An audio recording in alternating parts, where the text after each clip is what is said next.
Olá pessoal, tudo bem? A gente está aqui para mais um episódio do Prosas MP, essa iniciativa que a gente começou o ano passado e que, graças a Deus, estamos recebendo um feedback muito positivo. Hoje a gente está com uma pessoa muito especial, uma pessoa que a gente admira demais, que a gente já teve a oportunidade de trabalhar junto, é uma pessoa que hoje em dia a gente pode chamar de amiga. A gente está com a Sheila Pereira, ela que agora é CEO da Solo Bio, mas tem uma carreira aí brilhante dentro do agro, já foi líder na Corteva, já foi líder em outras posições no AgroGalaxy, e não só isso, né, uma pessoa ultra multifuncional. Ela que é mãe, ela é pastora, ela é cantora, um monte de outras coisas, inclusive a gente vai conversar bastante como você consegue lidar com tudo isso ao mesmo tempo, que às vezes só no trabalho a gente já se perde, né? Quem dera é com todas essas obrigações. Mas Sheila, um prazer estar aqui com você novamente, tá? Obrigada. Bom dia. Sheila, estou muito feliz de estar com você, né? Como o João Vitor falou, você pra gente é querida. Eu tenho algumas pessoas que eu considero como amigo. Você pra mim é uma amigona. Eu já te falei que eu sou fã de você. Eu estou ansioso por esse bate-papo, né? Você sempre, aconteça o que acontecer, importa a função que você está sempre positiva, sempre sorrindo, né? Quantas vezes você pega o telefone, pode falar? Pode. Você me liga, a gente conversa, troca vários papos e aprendo com você todo dia. Então, hoje é a chance do público aprender um pouquinho. Então, vamos começar, Sheila. Queria que o público te conhecer um pouquinho melhor. Nem todo mundo te conhece, né? A grande maioria deve conhecer, mas nem todo mundo te conhece. Conta um pouquinho a sua jornada. Bom, para a Sheila contar a jornada dela, seria o podcast seria necessário inteiro, né? um longa-metragem. O podcast só de A Jornada da Sheila. Mas dá uma resumidinha aí. Conta um pouquinho a sua jornada até chegar aqui hoje. Joia. É um prazer estar aqui com vocês, amigos queridos, pessoas que eu admiro pelo trabalho, pela família, né? E pelo caráter, ética, enfim. Vou falar um pouquinho da Sheila. Como você falou, tem vários papéis, mas eles não são quem eu sou. Né? Eu desempenho vários papéis e isso eu preciso disso. Eu sou uma pessoa que gosta de gente, então eu preciso estar envolvida com as pessoas. Mas eu sou de São Paulo, meus pais são de Minas, né? Então daí vem muito da minha paixão pelo agro também. Então desde pequenininha minha mãe me levava para o interior de Minas Gerais. Eu amava estar com as galinhas, com os patos, só que não deixava matar nenhum para comer. Então era um problema quando eu ia para a fazenda da minha avó, porque tinha que comprar frango, tendo milhares de frangos ali. Mas enfim, sou nascida em São Paulo, de pais mineiros,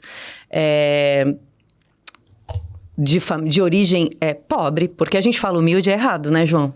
Na verdade não tinha grana mesmo, né? Eu não também tinha sou dinheiro dessa. mesmo, entendeu? Mas assim, humilde é o uma rico pode ser humilde, humilde claro. é um adjetivo, e um pobre pode ser orgulhoso. E tem pobre orgulhoso, é verdade. Então assim, vamos fazer o bom uso da palavra humilde.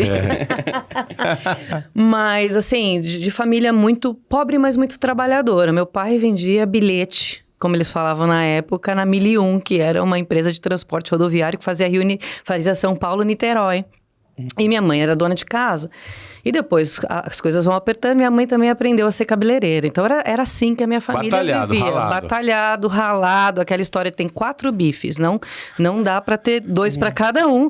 E meu irmão sempre escolhia o maior. Então aquela briga. Então é essa família que eu nasci. Já foi na briga. Já foi na briga, mas muito trabalhadora, muito ética, né? Minha mãe não dormia se ela não pagasse uma conta em dia. Então eu sempre aprendi os melhores valores, né? Com uns 14 anos, eu vou pular a infância, porque senão a gente fica aqui. Eu comecei a andar com a turminha que queria as coisas de marca, o tênis da moda. Aí minha mãe falou, olha, então você vai ter que comprar. Então você vai ter que trabalhar para comprar as coisas que você quer. E eu fui.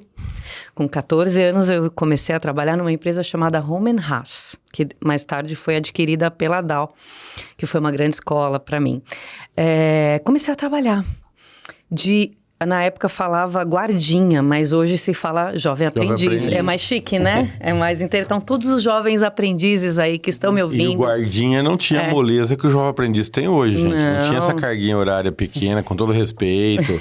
Bolsa auxílio. Bolsa auxílio. Era outra história. O guardinha era lazarento o trabalho. Era lazarento. E o trabalho era assim, ó. Tanto que deu trabalho para a mulher me contratar, porque ela queria um homem. Já começou por aí. Porque tinha que fazer o monitoramento de um armário de amostras de produto químico. Na época era permitido ficar no escritório. E ela falou, não, mas para fazer essa gestão, né, porque tem que ser um rapaz. Eu falei, por quê? Pode ser eu. Eu tenho um lema, João. Se o trabalho é difícil, alguém tem que fazer. Por que não pode ser eu?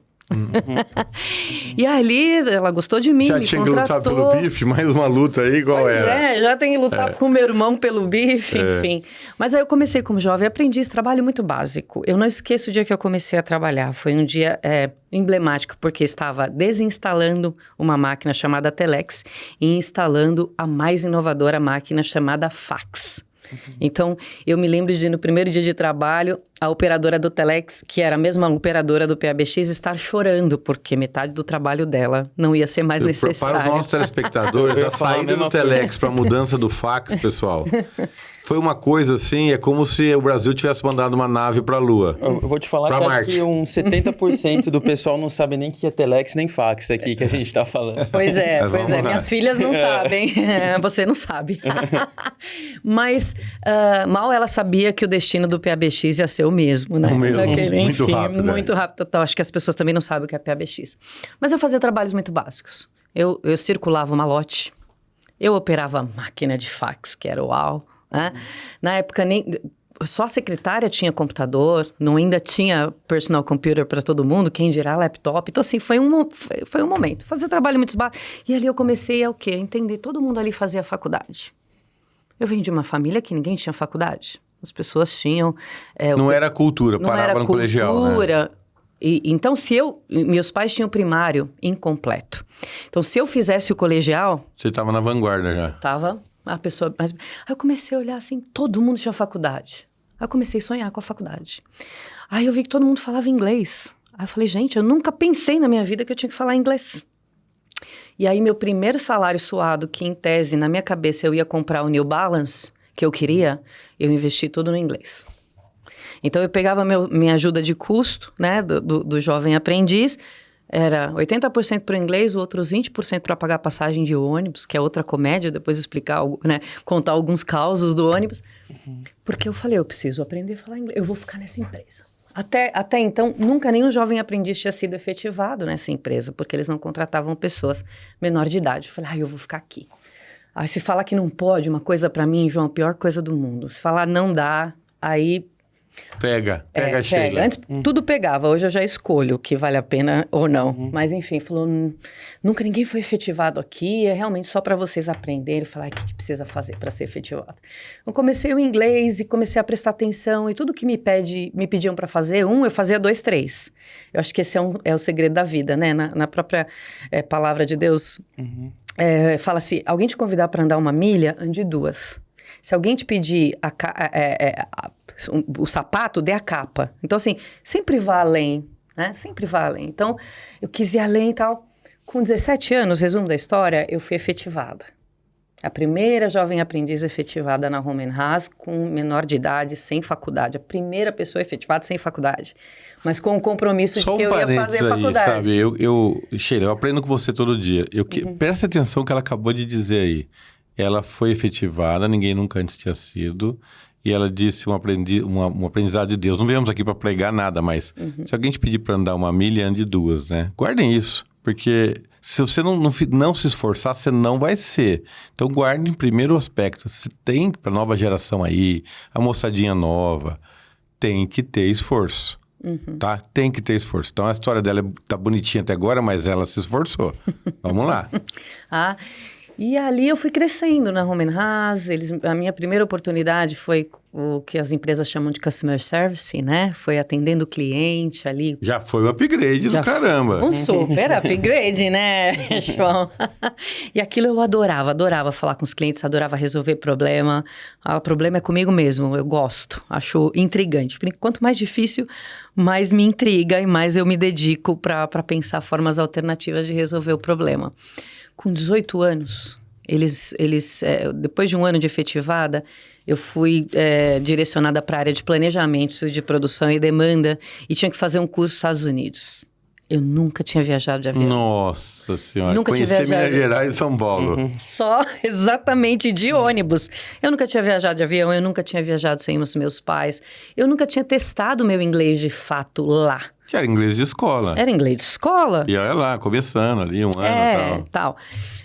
João, que aventura. O duro é que eu topei. Eu topei, assim... Teria que ter um programa para eu contar a aventura lá dos Estados Unidos. Mas depois que eu passei por aqui, sozinha, porque lá, assim, a cultura não é igual a nossa, né? Chega um gringo aqui, a gente vai pro aeroporto, espera o gringo, leva... Lá não, esquece, você chegou, se vira. Esteve lá no programa.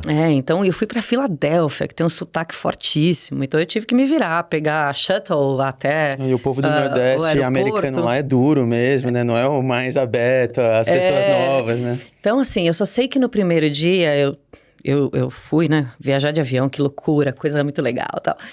Aí no primeiro dia, a hora que eu cheguei lá, que eu consegui finalmente chegar no hotel, eu dormi, que tava exausta. Só que eu tive a sensação que eu tava em casa. A hora que eu acordei e vi aquela bandeira enorme dos Estados Unidos, aí eu ajoelhei e chorei. Falei, eu não queria estar aqui. Mas no final deu tudo certo, o treinamento foi excelente, enfim. E depois disso eu falei assim, se eu consigo fazer isso, eu consigo fazer qualquer coisa. Isso é um ponto importante. Eu vou pra China, sozinha, se eu conseguir superar isso aqui e ter sucesso, né? Hoje pode parecer coisa pequena, mas pra mim, na época... Mas era, com 18 anos, entendeu? Com a experiência que você tinha, fazer o curso fora. Foi muito legal. E eu pude treinar meu inglês funcionou, né? Então foi bem bacana. Eu voltei e aí tive a minha primeira oportunidade de ter uma experiência de liderança. Aí eu fui a líder de Customer Service. Né? Do planejamento eu fui para ser líder de Customer Service e aí foi minha primeira experiência gerindo pessoas. Eu achei, João, que eu gostava de processo. Antes. Porque eu adoro processar as coisas, assim, no sentido de, tem um processo quebrado, eu já gosto de olhar e falar assim, como que a gente organiza isso aqui para que isso funcione sempre, né? Então, assim, eu adorava, eu achava que a minha vida era isso. Quando eu comecei a liderar pessoas, eu percebi que, na verdade, eu amo liderar pessoas. Eu amo estar com as pessoas, eu amo ver as pessoas crescerem, né? E serem promovidas, e ampliarem o horizonte, e descobrirem mais coisas, e fazer um trabalho bem feito, se sentir satisfeito. Nós somos feitos para trabalhar, né? Eu costumo falar assim, olha, o trabalho veio antes da queda. Deus nos fez para trabalhar. Por isso que a gente sente um prazer enorme trabalhando e a gente tem que tomar cuidado, João, de não passar da conta. Como minha experiência recente, passei da conta. Então, enfim, mas voltando aqui... Aí eu amava liderar pessoas. 2001, a Dow compra a Home & Haas. E a gente vai para uma empresa monstruosa. Bom, você passou por um susto também, porque passar por uma empresa que é adquirida... Então, mas naquela época eu acho que eu não tinha nem maturidade, eu achava aquilo tudo legal. Mas tem uma tensão na empresa, né? Tem uma tensão aí. Tem uma tensão. Mas assim, acho que a gente muito jovem, eu nem percebia. Pra mim era uma festa. Né? Dow comprou. Dow comprou e com esse espírito, eu vou lá, vamos ver o que tem, vamos desbravar a Dow, vou ficar. Eu vou ficar nessa transição, não sei como, mas eu vou mostrar serviço e vou ficar. Resumo da história, eu fiquei como líder de Customer Service toda a Dow AgroScience. E era muito mais complexo, tinha sementes, a Home & Haas é só uma empresa de agroquímicos, né? Tinha sementes, a Dow tinha comprado 9 empresas de sementes e estava fazendo a integração, eu participando daquilo tudo. Na época eu não tinha noção do quanto aquilo era complexo e enorme. Você fazia. Né? Eu só me divertia fazendo. Eu falo, João, dá para fazer se divertindo. A gente tem que aprender a rir dos nossos erros, a gostar do trabalho. Apreciar as coisas pequenas, às vezes. Apreciar as coisas pequenas, porque senão a gente fica a vida inteira esperando a coisa grande. E a coisa grande... eu vou ser feliz quando eu terminar a faculdade. Eu vou ser feliz quando agora, então... Agora nem casamento tá tão na moda, infelizmente, né? Porque é uma instituição maravilhosa, esse dá outro podcast, né, João? Dá outro podcast. Enfim, não vai... Porque quando a gente chega naquele lugar onde a gente achou que tinha que chegar, outras coisas estão acontecendo. Coisas boas e ruins acontecem o tempo todo. Então a gente tem que, na verdade, aprender a navegar sobre esse mar, estando revolto ou calmo, e ser feliz todo dia. Ser feliz com as pequenas coisas. Assim, já viu quando a gente machuca alguma coisa que a gente fala, nossa, como esse dedinho é importante pra mim? Só depois que você machuca. Só depois que você machuca. Então, a gente não tem que perder as coisas pra dar valor, né? Eu acordo cedo, no meu condomínio tem os passarinhos. Aí eu falo, deixa eu escutar os passarinhos. Meu Deus, como eles fazem festa, né? Todo dia de manhã eles fazem festa. Estão sempre alegres, né? Estão sempre alegres. E eles não têm um armazém guardando as coisas, né? Tem que buscar todo dia. Todo Mas eles chover, vão fica mais difícil. em Não festa. tem iFood. Não tem. Principalmente a maritaca. Enfim. Mas aí eu fui para a Dow, consegui, né? Ali no período de integração, mostrar meu serviço. Aí as pessoas que estavam liderando a integração já começaram a me defender, falar que tinha uma pessoa muito boa, que a Dow tinha que conhecer, enfim. Me tornei a líder de Customer Service de toda a Dow. Foi interessantíssimo, porque eu fiz essa integração de sementes e mais. Depois eu fiz a integração de sementes com os agroquímicos, que era... Até hoje, a maioria das empresas não fez, né? Não conseguiu fazer. Na época, a gente conseguiu fazer na Dow, foi fantástico. Depois de líder de Customer Service, eu fui liderar projetos na época do Six Sigma, que, aliás, faz uma falta danada. Eu vejo que tem tantos processos que precisavam desse olhar, né? Do Seis Sigma, mas essa também dá outro podcast. E aí, teve um momento da minha carreira que uma pessoa que eu gosto muito, que é o Elis Pascoal, Sheila, por que uma pessoa do B2B na época, né? Por que você não começa a sua carreira no comercial? Você gosta tanto de clientes, você gosta tanto de resolver problema, acho que vai dar super certo para você. Mas empresa de agro, na minha época, tinha o estigma de que tinha que ser agrônomo. Eu fui fazer faculdade à noite, João, eu tinha que trabalhar para pagar minha faculdade. Eu fiz uma boa ADM e sou muito feliz com isso, com a minha visão generalista de mundo, né? Enfim, aí eu falei, nossa, mas o Elis, eu não sou agrônomo. Ele falou, e daí? Tá cheio de agrônomo essa empresa. A parte técnica a gente te dá suporte, mas todo o resto você tem. E aí eu fui fazer uma carreira, começar uma carreira no comercial. Mudei a minha carreira, que até então tinha sido de operações, muito de cadeia de suprimentos, supply chain, planejamento, Six Sigma. Em Six Sigma foi a primeira vez que eu fiz projeto de cooperativa e a gente fez o projeto de franquia, que eu ajudei a implementar, né? Foi encabeçado por uma pessoa que eu gosto muito, chama Adriana de Paula. Beijo, Adriana. E ajudei a Adriana a implementar. E aí a gente, na minha gestão, a gente saiu de 5 franquias para mais de 100 franquias. Hoje são as franquias que estão na Longpin. E eu fico muito feliz, que é um trabalho que foi feito há muito tempo atrás. E perdura. E que perdura. Fecha parênteses. Enfim. E então... eu fui ter a minha primeira experiência no comercial, que foi fazer o third part, né, o B2B da Dow. E aí eu fui conhecer Syngenta, BASF, Bayer, ter relação com esse pessoal. Minha cabeça ampliou para a estratégia da empresa. Eu comecei para fazer esse negócio, a gente tinha que ter estratégia. Que produto eu vendo, que produto eu compro, conhecer que produto que eu não. todo o futuro aí que vinha pela frente no mercado. E aí descobri mais uma coisa que eu gostava de fazer, estratégia. Visão de longo prazo. Negociar. E daí eu fiquei 2 anos...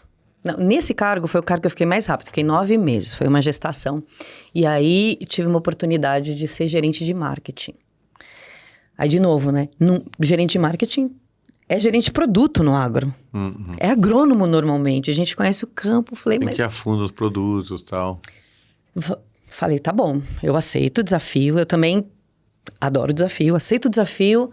E mergulhei para conseguir, era de herbicida na época, mergulhei para conseguir. Fui para a nossa fazenda experimental em Mogi e falei, cria um herbário aí para mim.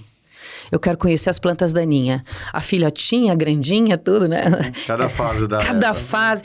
Aí tinha um pessoal muito legal lá, eles foram, criaram o herbário das principais plantas daninhas do Brasil, me mandaram um negócio desse tamanho. E aí eu fui estudar. Fui estudar modo de ação de herbicida, fui estudar resistência.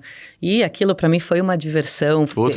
Outra escola. Dei uma sorte danada, porque a Dow estava justo desenvolvendo o projeto Enlist, que hoje já está lançado. Demorou, mas saiu.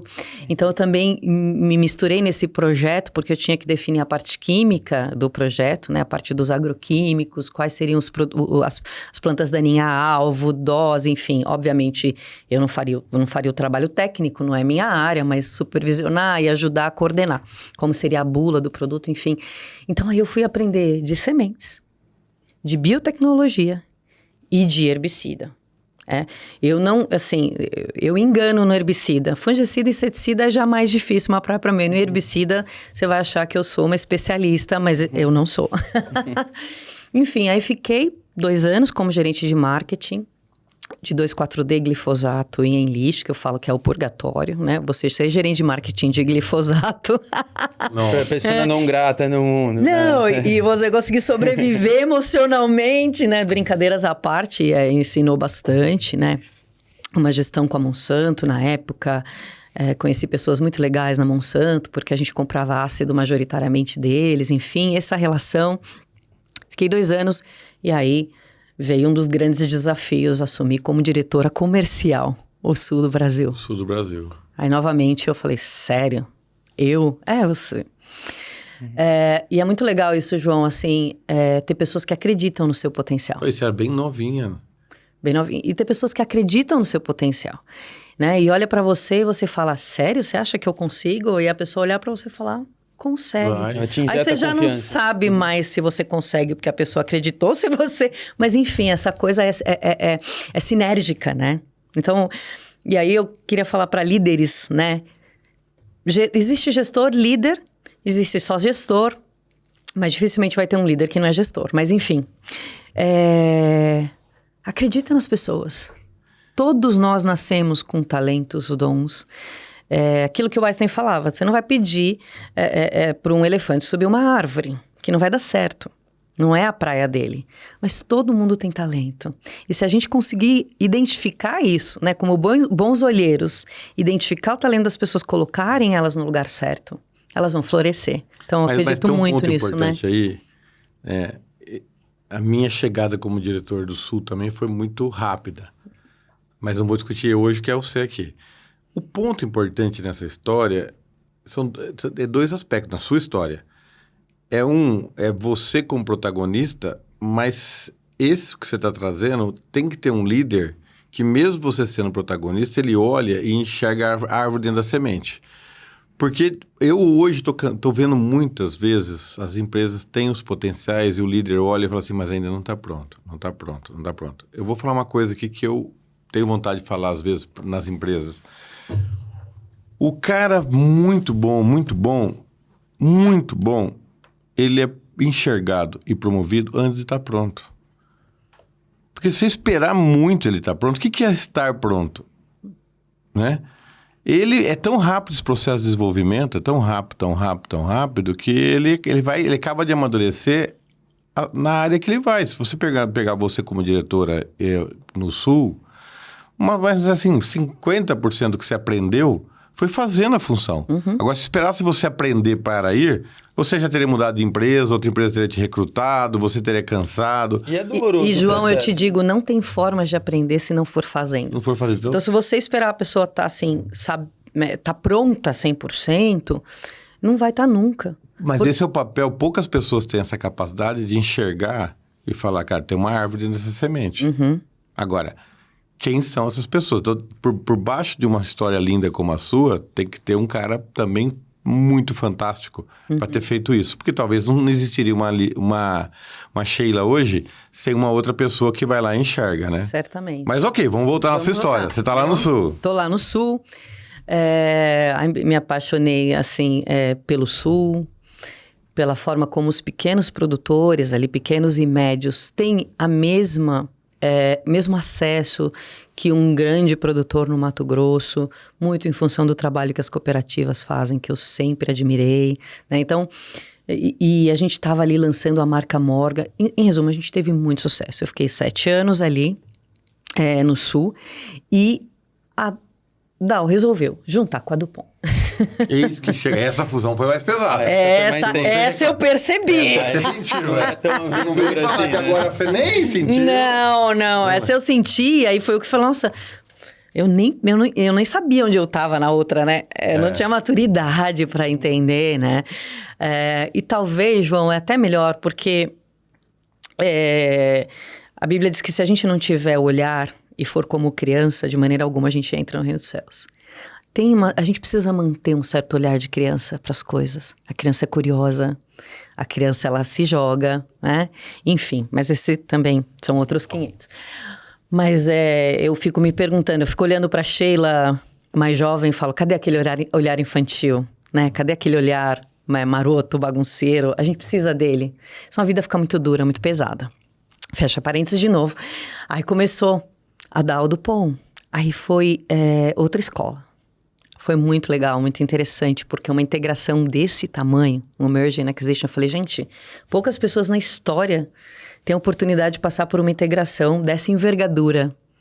E também eu olhei para aquilo como uma super oportunidade. E agora você era protagonista dessa integração, Sim, né? Era diferente de estar exatamente. se aventurando. Agora você tinha responsabilidade. E lá, então, eu estava no grupo que estava decidindo quem eram as pessoas que iam ficar. É verdade, da primeira vez eu estava sendo escolhida. Dessa vez eu pude escolher. E dói ser líder nesse tipo de ocasião. Dói muito, assim. Para mim, a parte mais difícil da liderança é demitir pessoas. Eu choro nos dias antes, e acho que eu nunca vou superar isso, porque, enfim, e é parte, eu faço, tenho que fazer, mas assim, se a gente consegue gerir empresas para não chegar nisso, é muito melhor, né?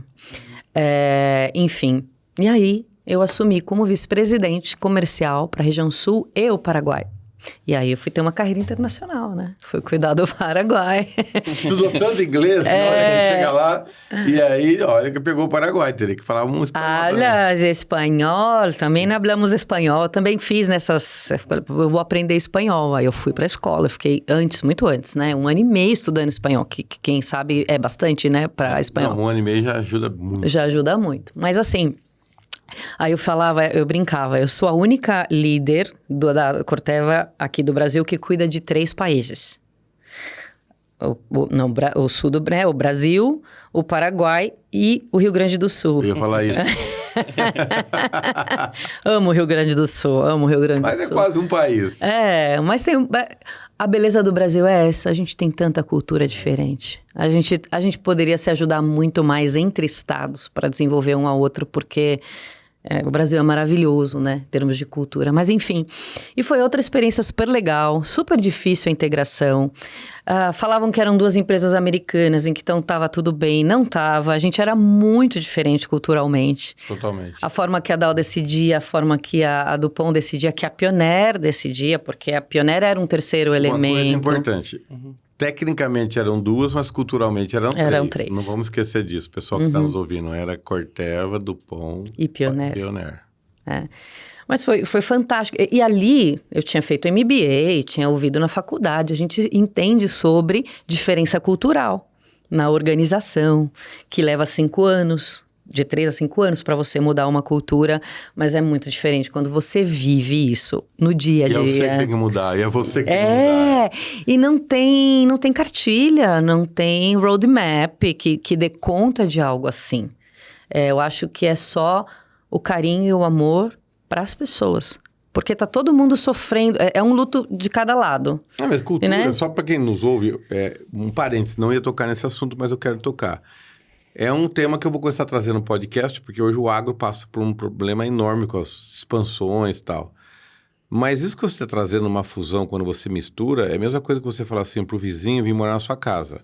Por uma obrigatoriedade aí, sei lá, de lei, nós e os vizinhos vão ter que morar na mesma casa. Não importa se você... Boa essa analogia. Não importa se você vai morar na casa dele ou na sua. Sim. Mas, gente, imagina... Vamos compartilhar o mesmo Imagina, ambiente. você está no mesmo bairro, que ela falou assim, todos americanos, você está no mesmo bairro, então mesma cidade. Olha que legal, já é mesmo bairro, mesma cidade. Seja o mesmo prédio. Mesmo prédio. Mas coloca o vizinho para morar na sua casa e fala, a partir de agora nós rachamos tudo.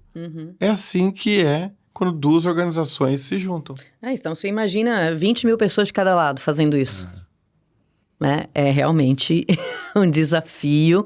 E tá aí empresas que tiveram grandes aquisições ou grandes mergers para provar. Cada um se acha um pouco, né? Eu acho que até uma defesa, né, João? Você traz aquilo como uma defesa, porque até a relação de confiança se estabelecer... normal. É normal. Quando eu falo você acha, cada um acha que o jeito dele era melhor, o jeito de fazer. É normal, a gente aprendeu. E ali também foi muito legal, aprendi a admirar a Pioneer e entender por que a empresa chegou onde chegou. Chegou onde chegou, uma cultura fortíssima, e uma cultura de garra, de foco no produtor, enfim, fazendo um jabazinho aqui para a Pioneer, né? Mas é verdade. E aí veio a pandemia. Aí na pandemia, eu sempre tive muito sucesso, mas eu quase sou uma monoempresa, embora a Dow adquiriu a ROM, e depois teve o merge, eu ficava falando, nossa, mas a minha carreira toda, será que eu sou boa mesmo? Ou as pessoas se acostumaram comigo aqui, né? Ou as pessoas assim, ou eu fiquei com esse label de que eu sou ótima. E já que tá ela mesmo, né? E já que tá... não, assim, tipo, ganhei. Que nem, eu acho muito ruim, inclusive, isso das pessoas rotularem as outras, né? E tem gente que fica com um rótulo bom, e tem gente com rótulo ruim. E eu tinha um rótulo bom. Acho que eu tenho até. E eu falei, será que é rótulo? Será que eu sou boa mesmo? Essa questão que acho que todo mundo pensa, mas nem todo mundo fala, que é a síndrome do impostor, né? E o Roberto Rum, que é um querido, também falou, Sheila, você é boa, acredita? Eu falei, eu acredito, mas eu queria testar isso em outro lugar. Nossa, é muito lazarenta. E aí, eu falei, eu vou pegar, então, uma coisa bem diferente. Vou para um fundo de investimento. Fazer revenda. Essa transformação que não está sendo fácil, né, João? Nem um pouco. Que essa consolidação, essa busca pela maior profissionalização. As revendas que não são revendas nacionais também são super organizadas e são profissionais. A dúvida é fazer isso em âmbito... Como a gente faz isso no país inteiro de uma forma o mais homogênea possível. Então, assim, é isso que ninguém testou ainda. Porque as empresas ali, muitas distribuições na sua região são super eficientes, excelentes. A questão é como a gente faz isso no Brasil. É isso que está sendo testado, né? Pelas grandes plataformas. O modelo foi testado fora do país e funcionou. Quer dizer, não é um modelo que foi inventado no Brasil. Não. O modelo já foi testado fora do país e funcionou. No Brasil, talvez porque o Brasil é muito grande, cada estado tem uma cultura, e cada povo tem sua origem, aqui no Brasil, nós somos descendentes de tudo quanto a situação mais hard, né? Isso. Então, é esse o novo, né? Tu fala, então eu vou me provar num ambiente, vou lá provar para mim mesma, né? Num ambiente bastante diferente e desafiador. E eu fui, né? Então, eu saí da Corteva, até na época eu já não estava tão bem, você se lembra, né? De saúde, enfim. E eu queria ficar um tempo mais... A minha ideia não era sair da Corteva, tanto que não tava 100% organizada a minha vida depois da Corteva. Eu ia sair da Corteva e ia ficar um tempo mesmo para me cuidar. O ponto importante, até para os telespectadores entenderem, é que a história da Sheila é a seguinte, ela começou com 14. Sim. Ela começou com 22, com 23, com 24, com 30, que alguns E nunca parei, João. Nunca parou. E, de fato, eu tenho essa parte da história, porque quando a Sheila me convidou para um projeto com a Corteva, dia 28 de outubro de 2020, ela disse... 21, né? Então, 20. Foi 20. Mas eu lembro o dia, foi 28 de outubro. Ela disse, olha, eu talvez vou ter que parar para cuidar da minha saúde. Então, naquele momento, você estava muito preocupado com a sua saúde. Sim. Isso foi lá atrás. Né? Só que, ao mesmo tempo, eu nunca parei. Eu não me vejo parando, não me via parando. Então, deu um mês, eu já estava empolvorosa. Acho que eu já tô bem. Acho que eu vou voltar. Já parei muito um mês? Já parei muito um mês. Tanto assim que, por exemplo, da minha segunda gravidez, a empresa já tinha licença maternidade 7 meses. Aí, a doutora da empresa falou, olha, eu vou aqui te dar a sua licença aqui para você ficar o 7. Eu falei, não quero. É muito. A minha filhinha mais nova fala, mãe, por que você fez isso? Porque, né? Tem que trabalhar. Então, eu fiquei só os 4 meses. Falando, não quero. Como você não quer? Não quero, eu quero voltar a trabalhar. Enfim, eu acho que o trabalho me deu muita coisa, né, João? Né? Daquela menina de 14 anos que foi para comprar um tênis. Então, eu sou muito grata no final. Então, eu acho que assim, e já entrando um pouco no que me aconteceu... Bom, enfim, só voltando aqui, para a gente conseguir concluir a história. O AgroGalaxy foi uma escola maravilhosa. João, se tem um lugar para você entender o que acontece no agronegócio, é em uma revenda. Imagino que na cooperativa também não seja muito diferente, porque tudo acontece. Minha conclusão depois de... E num fundo como AgroGalaxy, você estava em várias revendas em vários estados com várias culturas. Sim. Culturas do crop mesmo, várias lavouras, várias agriculturas com várias culturas de pessoas. Então, a mistura é muito grande. Exatamente. Então, assim, que rico aprendizado. Eu faria tudo de novo. Maravilhoso. E a minha conclusão depois de quase 3 anos aí na plataforma de de revenda é que o banco tem o risco de crédito. A trading tem o risco do grão, do preço, do washout, enfim. O agricultor tem o risco... A revenda tem todos os riscos.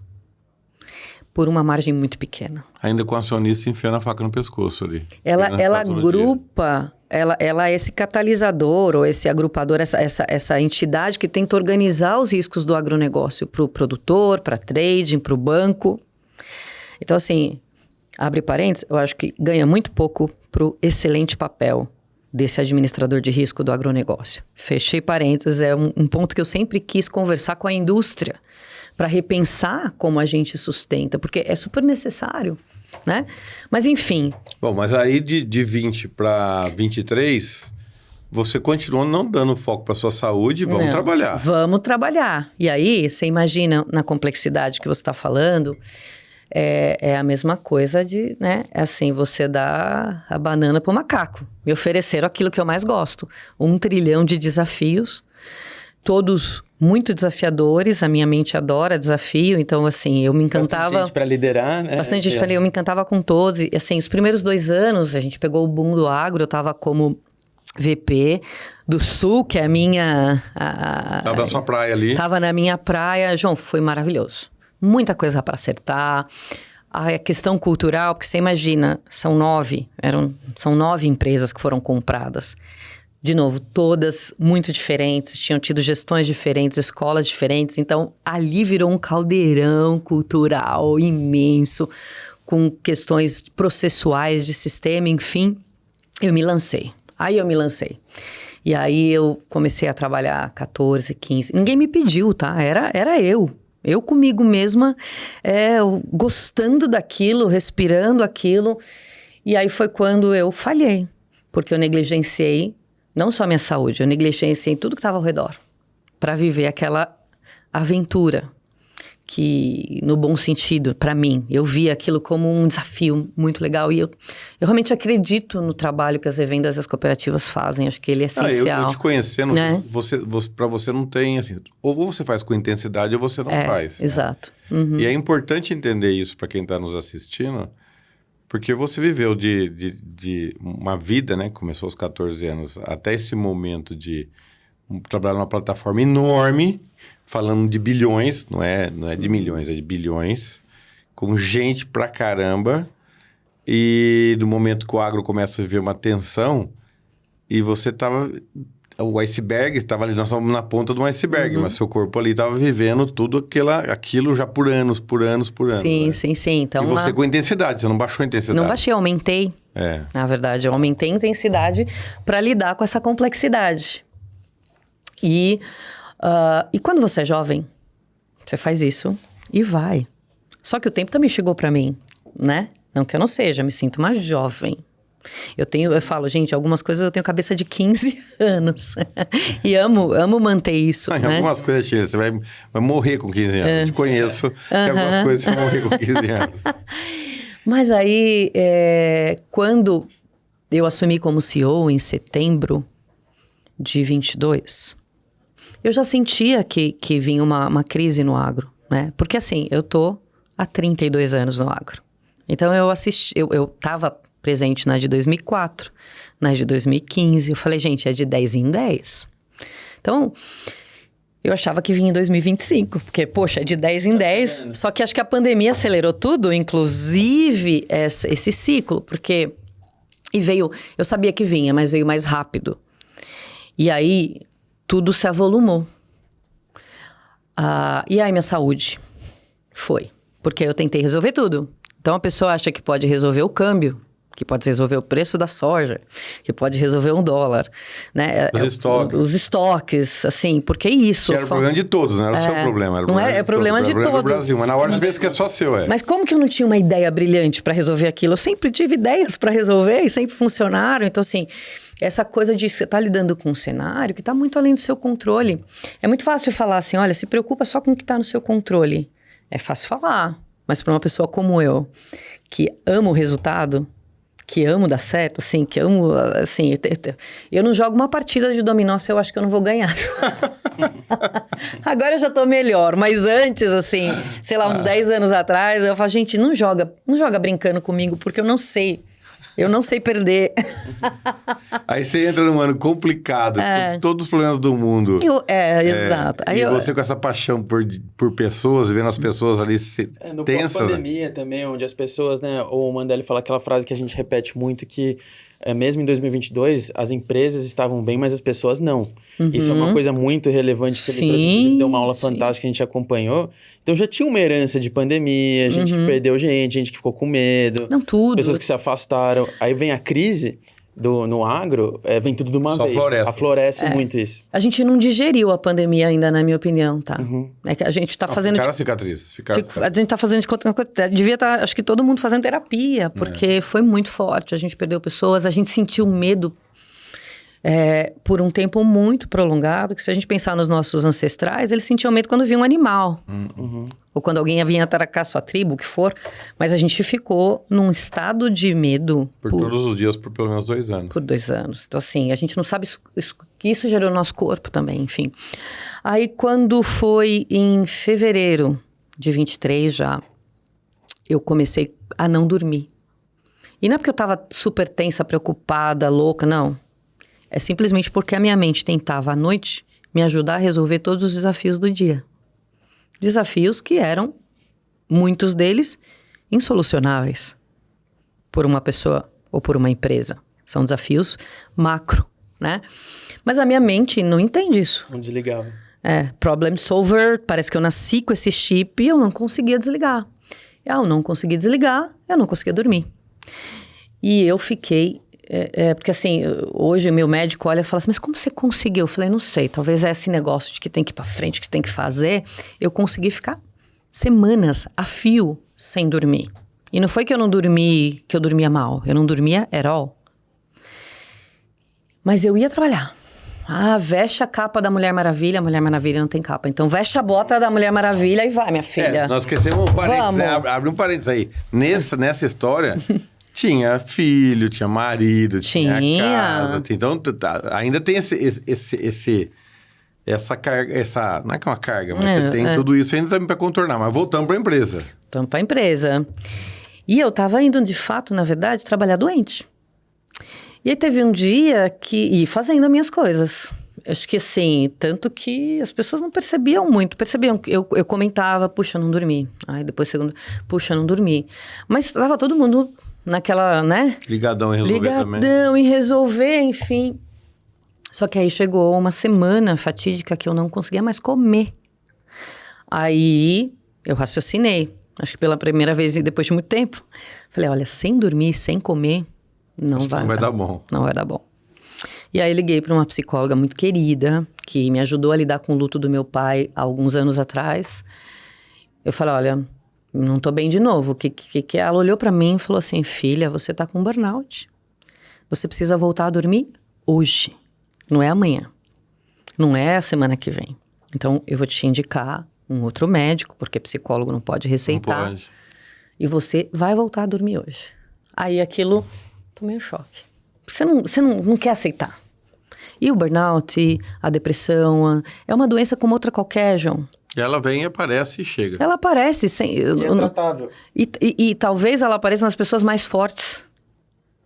Porque a gente não... Eu, pelo menos... Você subestima ela, os mais fortes Isso, e você, assim, deixa chegar no limite. Eu deixei chegar, assim, no... À beira do rio. À beira do beira da beira. Enquanto eu tinha força, minha tava lá, lutando. Eu me vi nesse cenário. E aí, fui no médico, ele falou, ó, você para agora e fica 6 meses sem trabalhar. Ou, vou te falar os próximos passos. Você vai começar a não andar. E assim, ele tocou o terror ali também, que era pra me dar um choque. E mesmo assim, eu falei, não. Ele falou, vou te dar um atestado de 6 meses. Falei, não posso ficar 6 meses sem ir no AgroGalaxy. Eu sou a CEO, cara. Eu sou a CEO, caramba, né? Poxa. Ele falou pra eu não bater na mesa, tô batendo na mesa. Eu sou a CEO. Aí, eu falei, não, me dá só 15 dias. Porque imagina, 15? eu... Sheila. Era muito. Só Sheila Albuquerque, Sheila Pereira Albuquerque. O que eu quero com 6 meses de... Ele falou, você que sabe. It's up to you, né? Aí eu peguei aqueles 15 dias, avisei a empresa, eu conversei com o pessoal de RH, conversei com as pessoas mais próximas. E aí fiquei aqueles 15 dias e voltei. Mas eu não estava bem. Eu realmente precisava de um tempo maior. Meu corpo... O médico sabia, cara. Minha mente, mas médico, eu sabia mais que ele. Vamos combinar. Tem essa mania, né? De ir no médico e depois tentar desafiar o que ele fala. Pois é. E aí eu voltei, mas eu voltei pior. Eu não estava bem, porque assim, imagina, você tira 15 dias para voltar melhor e você não volta, tem todo o efeito psicológico de você... 15 dias você ficou pensando no negócio. Claro, né? E eu voltei, mas eu não estava nada bem, já estava refletindo no meu corpo, né? Imagina, você ficar tanto tempo sem dormir, energia foi embora, enfim. E aí apareceu, eu já estava lá, mas o Sebastian do Aqua, que foi realmente uma bênção durante esse período, a forma como eu fui tratada, né? E ele me ligou, assim, a Larissa, que é outra querida também, me viu no AgroGalaxy. E aí ela me chamou pra almoçar, e a gente foi almoçar, e ela viu que eu não comia. Ela viu como eu tava, ela falou, Sheila, pelo amor de Deus, nós queremos teu bem. Aqui, né? Porque eu fiquei preocupada com o AgroGalaxy. Ela falou, não, você é importante. Você precisa se cuidar. Você não tá entendendo. Todos nós queremos teu bem, só que a gente não quer também te deixar mal, te tirando, né? Eu falei, não, gente, eu preciso tal. Aí naquela tarde, uma quinta-feira, eu não vou esquecer nunca, o Sebastião me ligou e falou assim, Sheila, pelo amor de Deus, fecha seu computador. Eu sei que você tá com uma licença de 6 meses. Fecha seu computador, vai pra tua casa, vai se tratar, vai se cuidar. Deixa que a gente organiza, que a gente cuida do AgroGalaxy. Falei, mas Sebastião, vai. Foi o primeiro dia, depois de muitos meses, que eu consegui dormir. Eu dormi a noite inteira. E mesmo tomando remédio, né? Que eu já tinha iniciado o tratamento. E foi um bálsamo. E ali eles começaram a cuidar de mim. Então... Você vê uma coisa importante também, o papel da liderança. Uhum. Porque tem aquela liderança que ela finge que é líder, né? Você fala, não, ei, você tá bem? O funcionário fala, não, eu tô bem. O cara tá vendo que não tá. Uhum. Mas o funcionário também tentando ser forte, fala, não, eu acho que eu consigo. Aí o cara fala, quer saber? Ele acha que consegue e deixa. Mas ele tem que enxergar isso, né? Uhum. Você é uma pessoa que tem uma história, você tem uma vida e você tem uma responsabilidade. E a pessoa olha e fala, pô, meu papel aqui... Foi garantir essa pessoa, proteger essa pessoa. E eu senti isso genuinamente, apesar João. De todo mundo fala, não, os fundos, tem pessoas nos fundos, tem um líder no fundo, tem os profissionais no fundo. E muito bacana o Sebastião, né, com também toda a vida e toda a pressão que ele estava sofrendo, ele parar, olhar para você e falar assim, opa, vamos cuidar dessa menina. Uhum. Então, assim... Larissa também. Então, eu verdadeiramente me senti cuidada.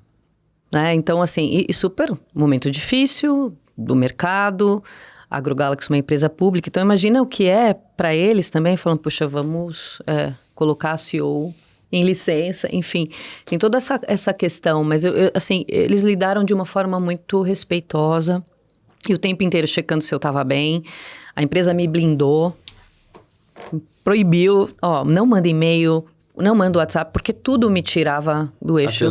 Atenção, do meu tratamento. E ali eu me senti amparada.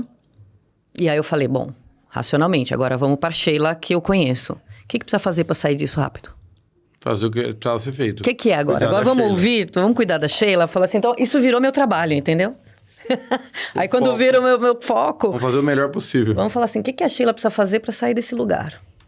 Aí, agora esse é meu trabalho, não é?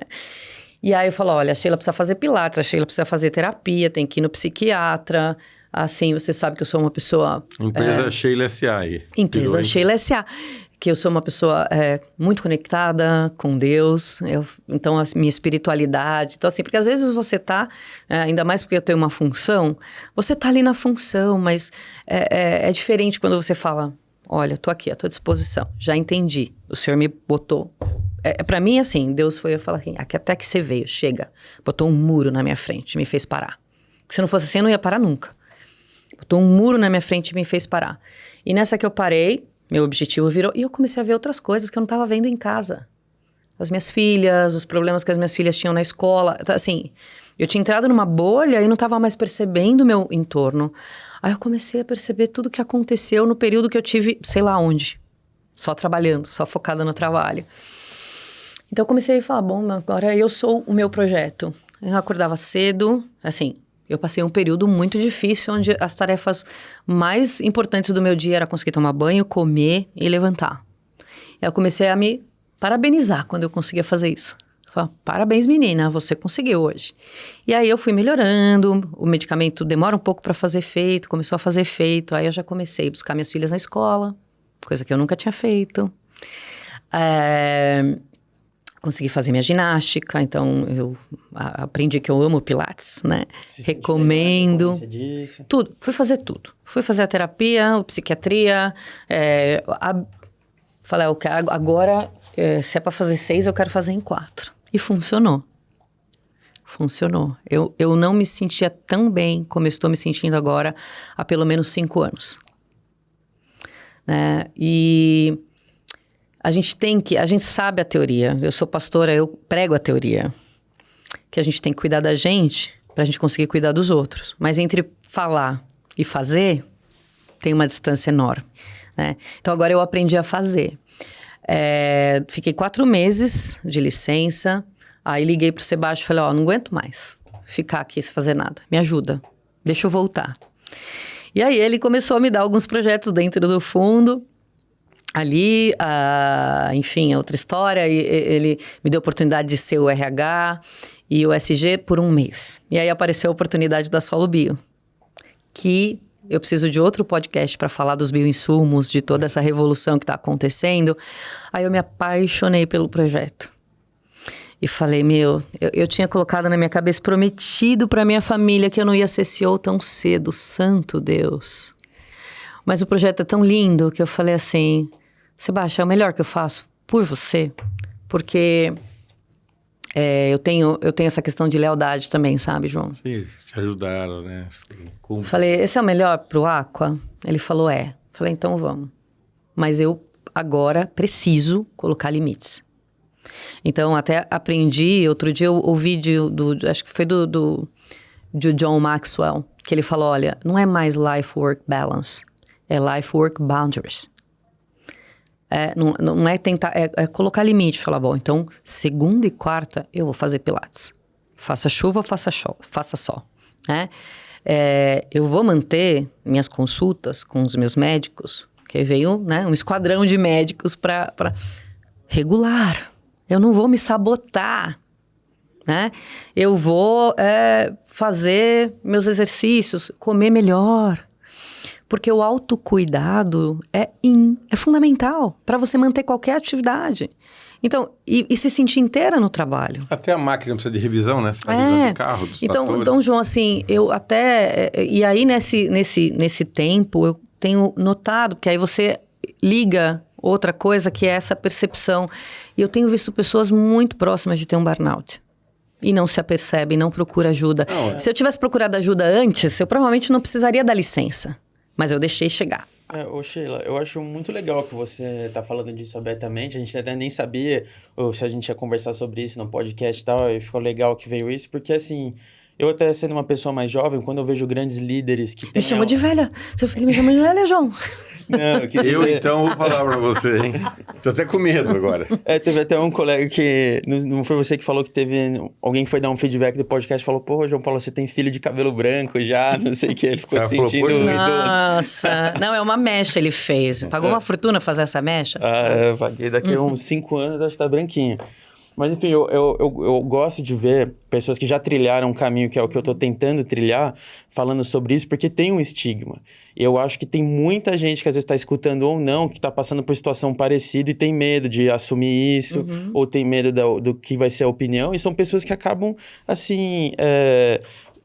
por esse medo, acabam não aproveitando a vida, acabam deixando coisas importantes de lado, não conseguindo dar atenção para a família e outros elementos. Não conseguindo ter alegria. Exato. E esse é o ponto final. No final, cara, qual que é o objetivo de vida? Cara, ser feliz. Sei lá, a Constituição Americana lá, né? O cidadão, ele tem que ter direito a perseguir a felicidade. É um pouco isso, sabe? Quanto que a gente coloca em detrimento de outras coisas. E assim, quando você vê pessoas que já trilharam um caminho colocando isso, se sente mais seguro de ver, pô, às vezes eu não tô tão bem. Cara, primeiro, tem solução, você consegue dar a volta por cima do jeito que você deu, por exemplo, e você consegue ver o caminho que você precisa para não chegar a isso. Eu acho que isso é bem importante para quebrar paradigma, principalmente dentro do agro, que a gente sabe que o agro é um setor que não tem horário, acordar às 7 da manhã, é entreposto em revenda que abre 7h30, aí é evento que vai até 10, 11 da noite, muita viagem, sabe? Quando que a gente para pensar nessas coisas? Sim. Então, muito legal o que você veio falar, muito corajoso, muito legal, eu espero que seja muita inspiração para muita gente falar, pô, vamos cuidar um pouco da gente mesmo. E quando a gente tem um problema no rim, você não vai lá e procura o médico do rim sem nenhum preconceito? Tem problema no coração. Gente, a mente é assim... Comanda o resto todo. Comanda o resto todo. Talvez realmente é o nosso mais importante instrumento. É o que nos torna humano, né, de fato. E como que eu não uso o que a medicina, o que já foi descoberto, os estudos, para cuidar dela? Como que eu acho que eu cuido da minha mente? Né? A gente precisa entender que é como se fosse qualquer outro equipamento do nosso corpo. Coração, o sistema venoso. Porque, senão, saiu, acho que no Valor da semana passada, que 38% dos profissionais estão com algum problema de saúde mental nas empresas. Gente, é alarmante. Mas eu ia te falar 40, que eu tenho um professor meu que falou, eu vi um professor falando assim, 40, que dá na mesma, 38, 40. Que 40% dos profissionais nas empresas, de alguma forma, estão com algum problma. E talvez é mais, e todos porque as pessoas não esses, admitem. Todos esses, se não for trabalhado em algum momento, vai chegar a algum...